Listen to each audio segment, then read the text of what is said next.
Welcome to the Software Process and Measurement Cast number 821. I'm Tom Cagley, your host. Today, we feature our interview with Alex Natskovich. We talk about the attributes of a leader when building a business, but even more importantly, learning to be a leader. Success requires knowing how to handle the transitions. Alex's bio.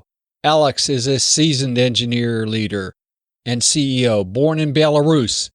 He harbored a long-time dream of becoming an engineer. After graduating from university, he moved to the USA. During the initial years, he resided in New York, working as a software engineer in various companies. One of the most notable was a startup called Conductor, where he joined as the fifth employee. It has now evolved into a leading global SEO and content intelligence platform. During his tenure there, Alex was responsible for building and maintaining an industry-leading link building system. Simultaneously, he embarked on building his own company, MEV, named after the mega-electron-volt, a strategic software development partner for fast-growing companies. Afterwards, he moved to the Bay Area. While at the helm of his company, he's assisted companies such as Cartier and Novo Nordisk in overcoming complex business challenges through software solutions. Additionally, he aided numerous startups in developing stable and scalable digital products, making them attractive for acquisition. Alex is passionate about empowering business with the right technology. He firmly believes in the power of teams. Building high-performing teams, in his view, necessitates being open-minded and always striving to thoroughly understand the team's objectives and needs for success. This solution-oriented mindset and team focus forms the cornerstone of his company. Are you ready to talk about learning to be a leader? It's time for the interview. Alex Natskovich, welcome to the Software Process and Measurement Cast. Thanks, Tom. Good to be here. Hey, you've had a very interesting and, fairly dramatic career going from being a developer all the way to a CEO. Tell us a little bit about that and how did you make all of those different transitions? I mean, that's a lot. Yeah, it is. I had many other jobs prior to that. I work in construction. I work in a glass factory. So I have a fairly, at some point in my life, I haven't herded cows. So I had a wide range of specialties, I can say. But going from engineer to CEO was definitely a challenge, especially for me. I'm not a very kind of outgoing guy. It's challenging for me. I'm sort of like a classical, I'll be coding in dark during night and like listening to some hardcore music. Like that was used to be me, not really anymore, but I'm up at night right now for other reasons because I'm getting older and just hard to stay asleep. Yeah. But it was definitely a journey. I think the most difficult part for me really was to kind of letting go of that vision of myself, really, of being an engineer and somebody who tries to find solution for every problem, and really letting other people to sort of do that. So that was a challenging internal thing for me to do, because I naturally sort of a jump to trying to kind of figure out, okay, what is the solution here? Like, I understand the problem pretty well. Like, let's figure out how to solve it. And if you do that, you sort of rob other people on your team of that experience and also of their ability to offer a solution, and oftentimes even better solution than you have in mind. So I think that was probably the harder thing for me to do. But other things like just running the business, managing finance, managing sales, and contract negotiations, like every aspect of really business operations was new to me when I was starting out, right? So I kind of had to learn. I probably learned in the most inefficient way by making every possible mistake. Makes for like a really very deeply ingrained learnings, but very costly too. So I think that was certain. Yeah, I don't recommend that pathway. Well, I mean, took a while. That's a lot of learning. especially, but probably all of them are equally as hard, but that whole, stepping back from being the person who solves a problem to allowing the people around you to do it. How did you decide that was okay to do? I think there were probably two factors. One, at some point, you just sort of run out of physical ability to do it, right? Because the more work you take on as an organization, right, especially like we're in services business, right? So there's many other aspects of working with clients, not just, building software.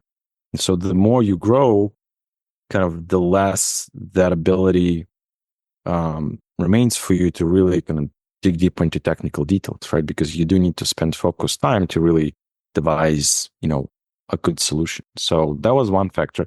The other factor was my team basically, leaders on my team came back to me and say, hey, like you're making our life very difficult by doing this. So an intervention almost. So it was a bit of an intervention, yeah, which was great. And I think that's sort of that was a very good thing that happened, because I think it set sort of this foundational aspect of our culture of really being able to sort of speak the hard truth and really escalate the issues, right? And not sort of put them under the rug.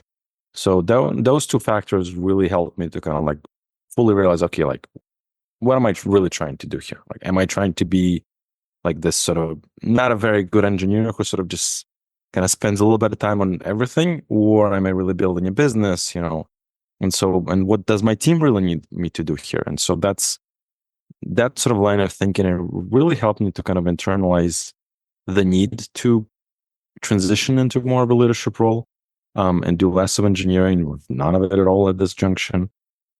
Just kind of understand that it is impossible to really do, managerial track and engineering track at the same time, right? I think, going back to like Paul Graham's essay about a manager's schedule and a creator schedule, at a certain junction at a certain scale is just, even if you structure it very well, at least for me, it was not practical to maintain that approach. So I had to switch.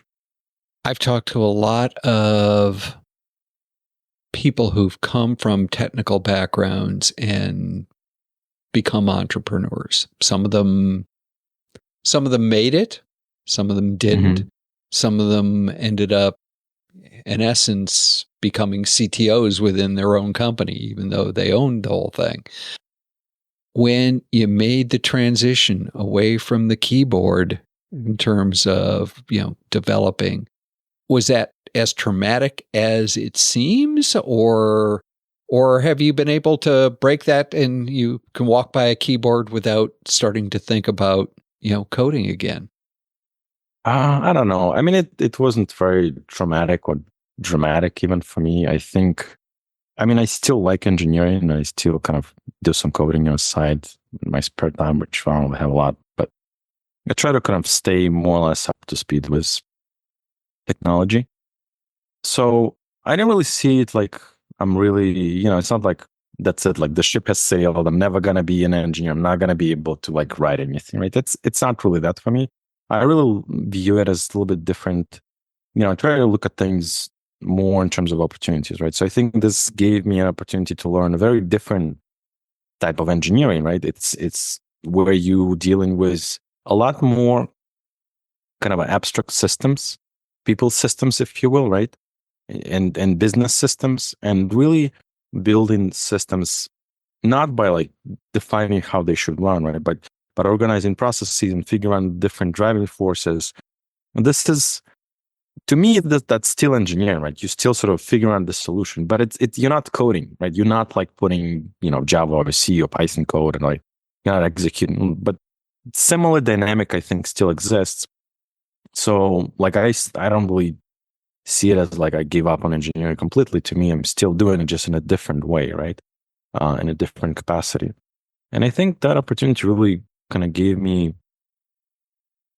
access to a lot of businesses and ability to learn a lot about how different industries operate, how different businesses operate, and, different leaders, like what do they do, how they do it. And I think that was really kind of a geek in me really enjoyed that part, because you're really learning a lot of things that are not written in any books. You can't find that stuff online. You have to sort of be there and see that stuff and really talk to people and gain much, much deeper understanding that is possible. So that was really positive aspect of the whole transition for me. And I certainly don't regret it. Excellent. What in your past made those transitions easy? I mean, is it the fact that you've had so many different experiences and learned from each one of those, or is it just your DNA? It's a tricky question, challenging question. I'm not sure exactly, and I think it may be a little bit of both. One of my friends told me that one aspect of my personality is being like very adaptable and kind of very comfortable in high uncertainty situations. So I think that certainly contributed to it, right? So if you're that, I think it just makes any change easier in general, right?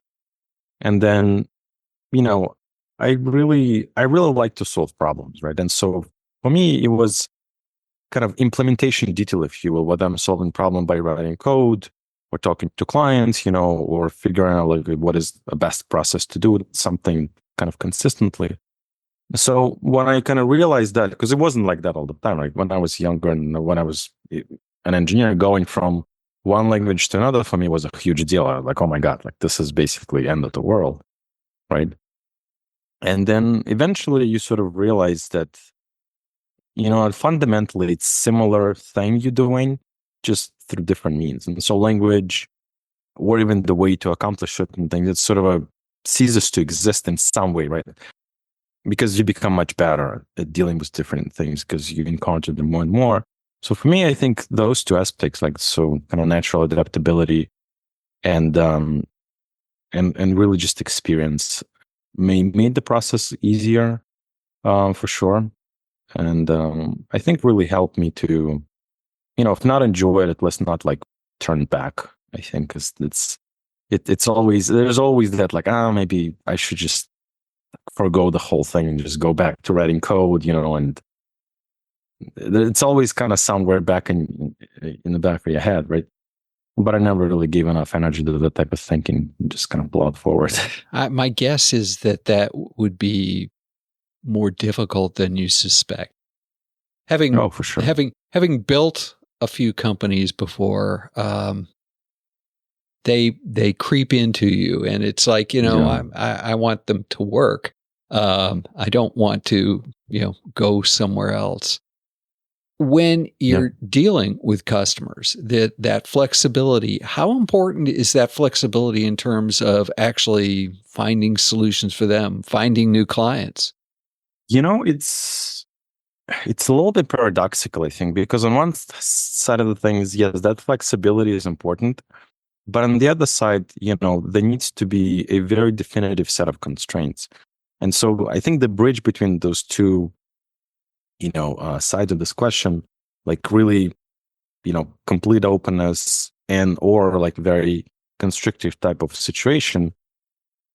So the bridge between them, I think, is like alignment and transparency, right? So what I'm trying to get at with clients when I work with them is really understanding what problem they're solving, right? And what constraints they have, right?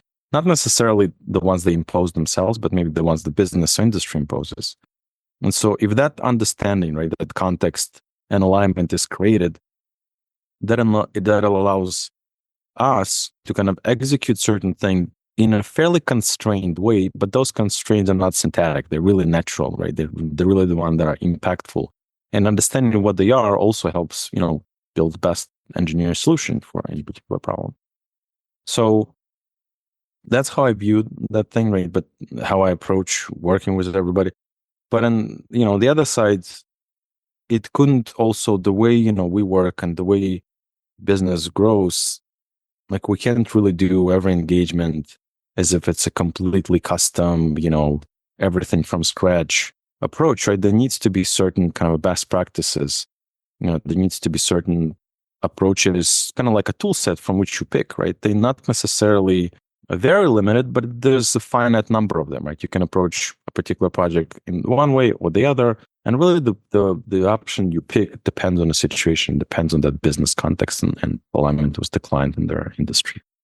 Again, that's something that obviously you learned through sort of hard won knocks, right? How do Oh you yeah. decide what a good engagement is? Or is it every engagement? Oh, definitely not. I think there's it well, I mean, I guess it's experience first and foremost, right? You kind of lean back and at this junction when I talk to new clients, it's almost like an intuitive feeling for me. Like, okay, I'm able to project how things are gonna go, right? Based on first few initial conversations. And sometimes I'm wrong for sure. So I try not to kind of put too much bet too much on that initial intuition. But most of the time I try to look at things like what are they really trying to solve? Like is that a pain? Or is that a nice to have? Is it like a real problem or not a real problem? Right? And who has that problem? Is there a way to really connect with the people who have that problem? I think to me that already kind of starts telling a lot about kind of a potential success of the engagement. Because a lot of times, especially if it's startup situation, there's a very big gap between the actual problem space, right, and then the people who sort of trying to solve the problem in a solution space. They don't overlap too much, and so I'm trying to find a situations where there's much less distance between them, right? So we can actually devise a better solution. Another kind of a parameter that I look at is, are folks we're working with, are they kind of like culturally aligned with us, right? Because if we're building product together, which is what we do for most of our clients, really that cultural alignment is very important because we're becoming really part of their organization. And if the two cultures are different, there's always going to be some kind of issues and people are going to be unhappy on one side or the other or both, right? And we want to create, as much as it sounds like a cliche, a win-win situation for everyone. So I looked at that stuff and I'm very explicit about like what our values are, right? And how we approach things, right? Things like I mentioned earlier, right? Where we basically want to, speak hard truth, right? We don't want to hide problems under the rug. Like all this process of really escalating issues and being very honest about the reality of the situation. Like that's us, right? But sometimes people don't want to hear that, right? Sometimes they don't want to look at you as like a partner. They want to look at you as just a vendor that they sort of throw stuff over to. And Contractor. if I see, yeah, exactly, right. And if I see that just means that we're just not the right fit. Like that's not the bad approach necessarily. There are certain problems for which that's the right approach, but it's just not really us, right? So what we try to do is really build that alignment I mentioned before and really help clients win, right? And oftentimes that means executing something that's quite a bit different from what they had in mind, right? Because we working together able to arrive at a solution that is better than what they had in mind, right? And they happy, right? We have a lot of clients who've been with us for 10 plus years. So is that a reflection of you, that culture, or is that a reflection of you and the people that you put around you? well, I think it's definitely a combination of all of us. I don't think it's purely me. And my partner in this, our COO, his name is Andrew. Like he contributed just a lot to it. Throughout the kind of a formative years of organization, also had a lot of external help. People kind of, friends of mine and different friends of the company, I call them, right? They would come in and help us really kind of crystallize both who we are, like can make diamonds out of a rough diamond, right? Really polish it off and get to the essence of what really made us who we are. And so that's definitely amalgamation of different dynamics that exist in an organization. It wasn't purely me. So as you've scaled, how have you held on to that culture? Well, it wasn't always like that. I think we went through a few iterations of the culture itself. Even probably, I would say we had maybe 3 different major phases of the company. And so it's only the latest phase, which started probably about 7-ish years ago. That's where we really kind of started to formulate very specific values, very specific culture, and aligning all of the processes, from hiring all the way to, staff management, to be viewed through the lens of those values, right? And being very explicit about them and being very concrete about, what each thing means. And so that process has been very challenging because when you go from like one set of values which were not particularly very well formed to a very kind of a clearly defined set of values. And you all of a sudden have, substantial amount of your stuff would don't really fit in that new framework, so to speak. Naturally, a lot of people leave or they get pushed out of organization. And so that's a painful process. And that takes like a year or two to go through it. But then the end of it, I feel like we came out a much stronger team, and really able to execute a lot better than we were before. And that also helped us because we're a very distributed organization, right? That also helps us to really kind of not necessarily be fully immune from impact of different events, right? COVID, and wars, but be much better prepared if we were, a company that were, let's say, 10 years ago. So yeah. If you could have done it all again, would you have started in this third phase, or was it important to go through the others? It's hard to answer that question. I don't know. I mean, if I had like exactly same knowledge and level of certainty around it, right? Because it's one thing when you sort of kind of like theoretically know something, right? And you're like, yeah, that's what it is. But it's a very different thing when you actually like lived through it and experienced it. And especially you experience the pain of mistakes, the level, you understand it a lot deeper. So if I had the same deep understanding, I would certainly start from, phase 3, let's call it. But I think really to get to that phase, you sort of have to go through those things because you need to understand, like, what does the suboptimal way look like, right? Like, what some of the signs, right? And like, there's a lot of nuance to it, a lot of tactical details too. So without really having that knowledge, I don't think it's, quite frankly, possible to go to phase 3, or even starting from there, kind of executing it well is going to be very challenging without that prior experience. I 100% agree with you. It's sort of the idea of you probably have to touch a hot stove once to learn that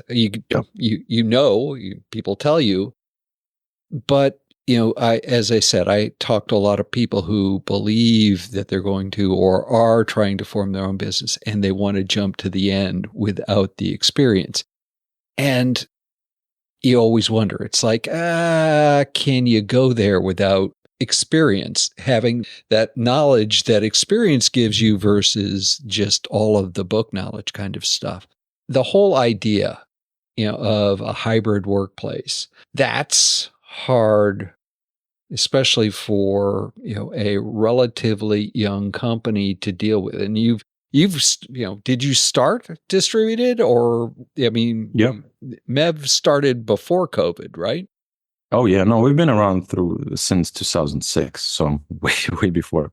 And we did start, and when I say we, it was literally just me that I started having more people kind of work with me. It was all distributed at that point. It took us a few years until we actually had an office and we were able to kind of get together. But even then, I think it was really, for me, like having a remote work environment wasn't really a big deal. And that's probably because I'm the way I am, right? I'm very comfortable with this medium, right? I'm very comfortable sort of living in it, communicating in it, and it's fine with me. I think it's actually the hardest part of starting this way was working with clients. But working with clients, I actually opted for more in-person meetings, right? So, and it was a little bit strange, right? Because typically you maybe do more remote work with clients, but then you with your team all the time. For me, it was just kind of the inverse. I would go to client offices a lot. I would spend a lot of time with them. I would talk to them. Sometimes I would work literally sitting right next to them, and that early dynamic, I think, really helped us to kind of get things done much faster. But then with my team, I was almost always remote.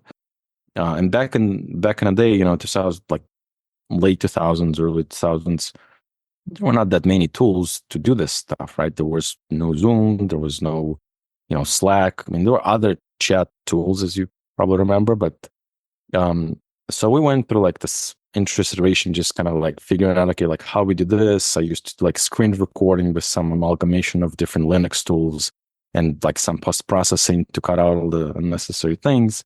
It was it was kind of challenging in some way, but also quite efficient, I would say. And so we were able to sort of ingrain that hybrid work model pretty early on into company culture, and that was never really an issue for us. I think we always were oriented towards that.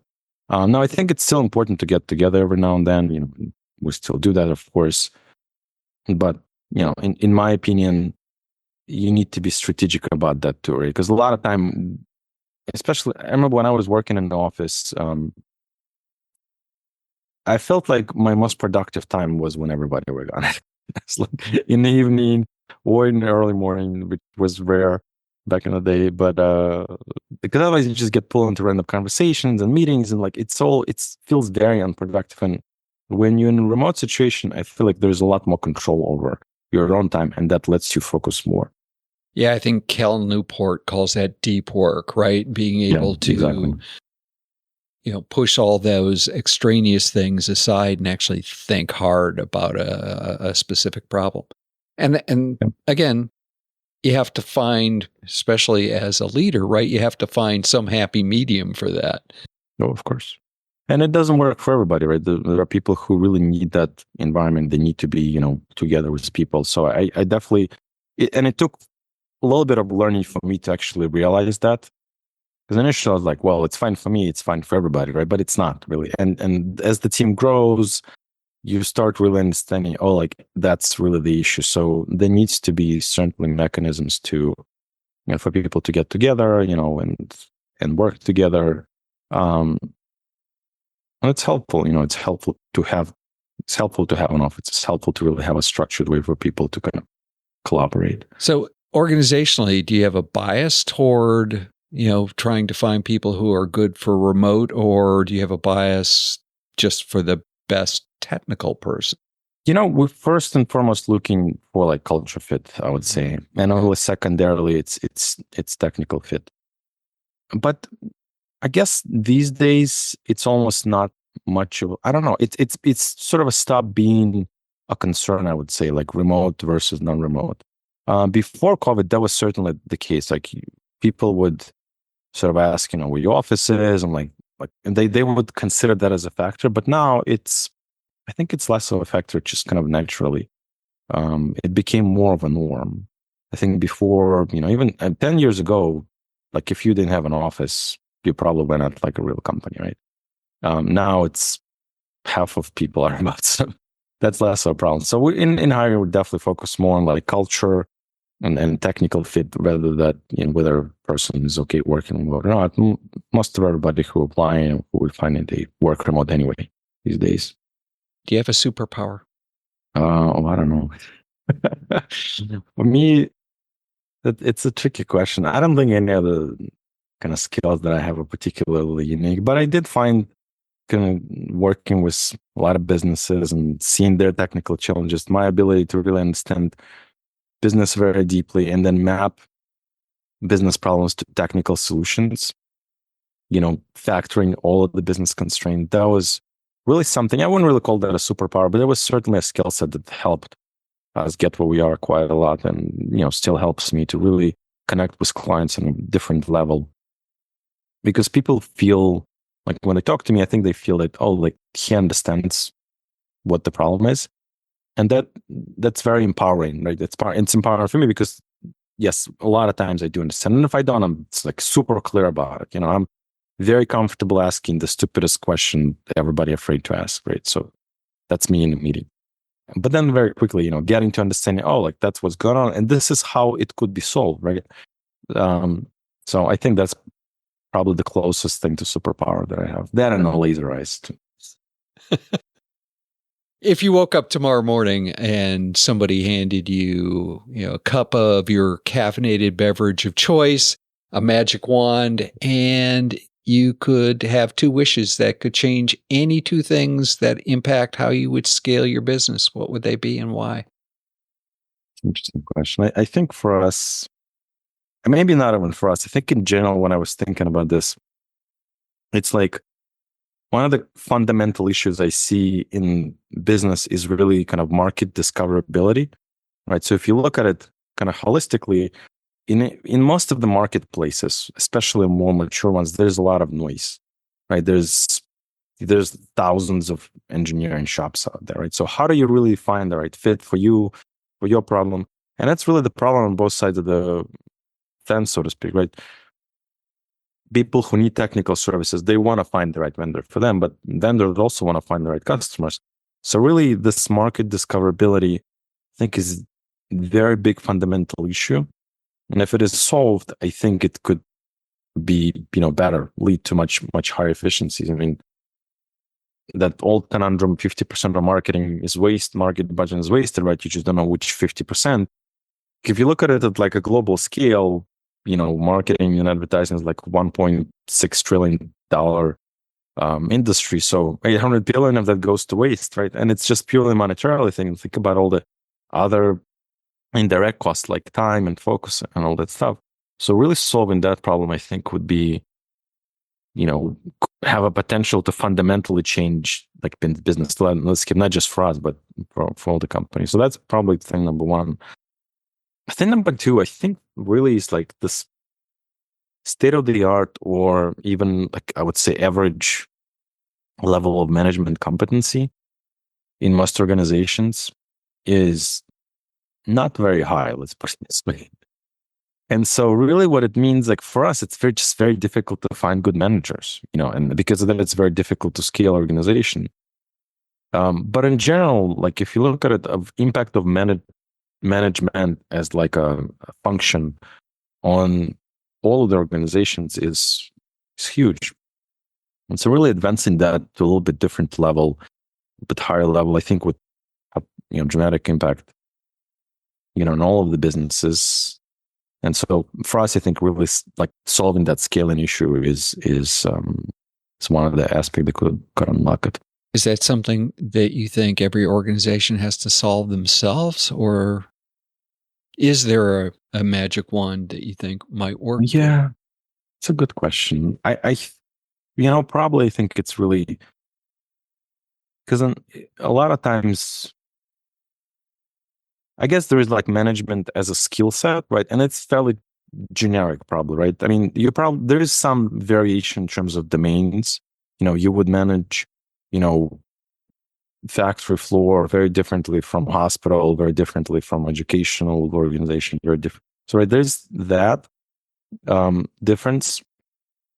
But other than that, I think management is kind of like a function, is fairly well defined, that you can have a very kind of, because you're managing people most of the time, right? So the way to manage people, there's a particular way probably could be improved.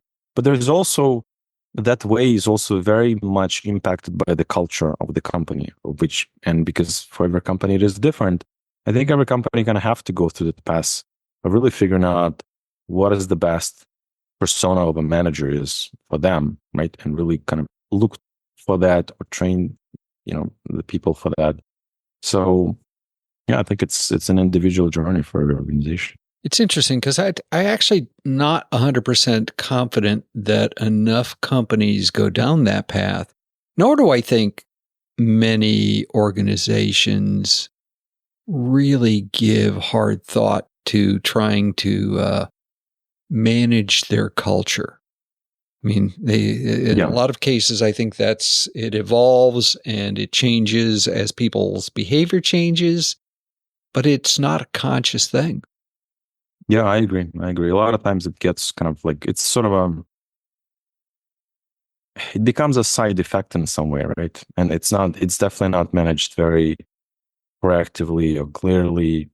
And a lot of times people, I guess, don't really have and I was the same way, like before we started in this journey, I was like, culture, that's some sort of a nonsense, why do we need that? And like, it's for me as an engineer, natural is like, that's just some, fluffy psychological thing. Like, who cares about this stuff? Let's just get things done, right?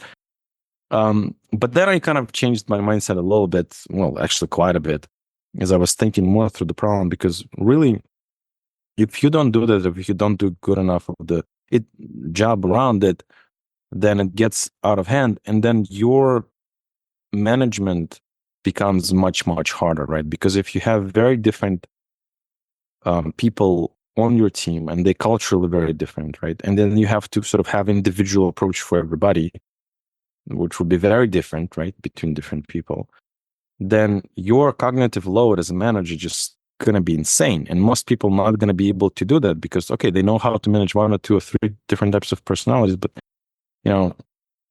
not 7 or 10, right? And then there's going to be a lot of interpersonal conflict too. And a lot of times that gets sort of put under the rug. So you kind of evolve into more of a toxic work relationship. So you end up getting a situation where you have a very toxic team environment, but nobody speaks about it. Everybody's kind of sort of happy looking, but in reality, they're not. And so you have a lot of turnover. So the side effects of that are very, very bad. And especially for small organization where, it's very costly, like high turnover and all that stuff, it just becomes very impractical to not have a good culture, right? To not have a very well-defined culture. You can scale like this for some time and you can sort of plow through this purely through the strengths of your will, but at a certain point, it's just not going to work. So, yeah. No, that's excellent advice. How would people continue the conversation? How would they find out about you and Mev? Yeah, I mean, I'm not really a social media guy, to be honest with you. So most of my kind of conversations are email. So if you want to shoot me an email, it's alex@nev.com. Happy to, chat about the stuff. Alex, thank you. This has been absolutely marvelous. There's a lot of excellent hard-won advice that you've provided. At this point, I'll open the platform for you to promote anything that you'd like. Well, if you ever need a really good engineering team for solving business problems, reach out. Love to talk. And the website for that is? mev.com. That's pretty darn simple. Alex, Thank you again. This has really, really been fun. Thanks a lot, Tom. It was great.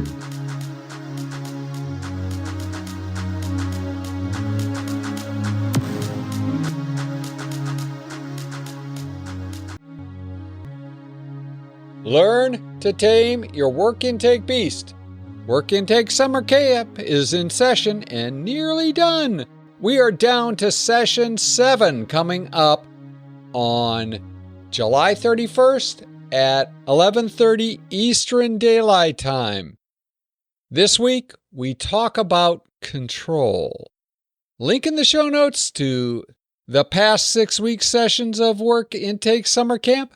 You can still join for our last 2 sessions. We're having a hoot talking about very serious issues.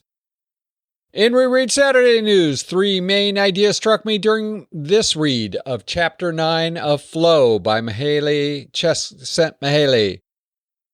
The chapter is titled Cheating Chaos. The chaos we are working to cheat is the random energy pushing us in random directions from inside and outside ourselves.